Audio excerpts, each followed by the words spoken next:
not just creating social elements around, social channels around volunteering, but creating social channels around the different kind of traditions and rituals that we all partake in towards the end of the year. So if we go and create another template, another flow, and start from scratch, what we're going to do here is we're actually going to work together to create a kind of icebreakers or an icebreaker flow. So all the users in your organization will be able to, towards the end of the year, get prompted to share a favorite memory, a favorite tradition, a favorite ritual that they partake in, either with themselves, their family, their communities, as they come up on the holiday season.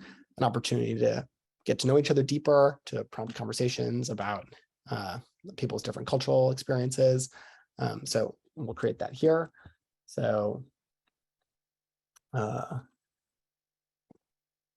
it favorite holiday tradition, and we'll add snowflake. We'll say that this is on demand, and when it gets launched, people will have a full month to complete it. We'll add an open-ended block where we ask people, what is your favorite holiday tradition or ritual today? Maybe we want to ask what their favorite holiday tradition or ritual was growing up. So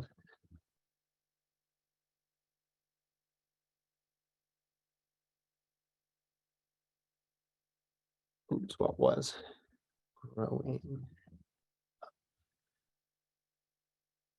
And we can offer the ability to add whatever other blocks from there.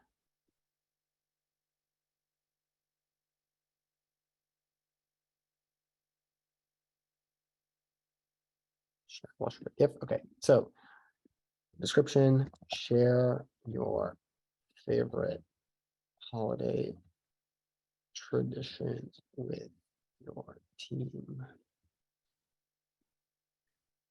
So once we've created that flow, we can actually just jump back into that share sheet. We can say we want everyone to be able to participate, everyone able to view, and boom, we've got a flow running now that allows people to go and to share their favorite holiday tradition, their favorite ritual, and share an illustrative GIF and start conversations about how they approach the holidays and how they approach the season of giving.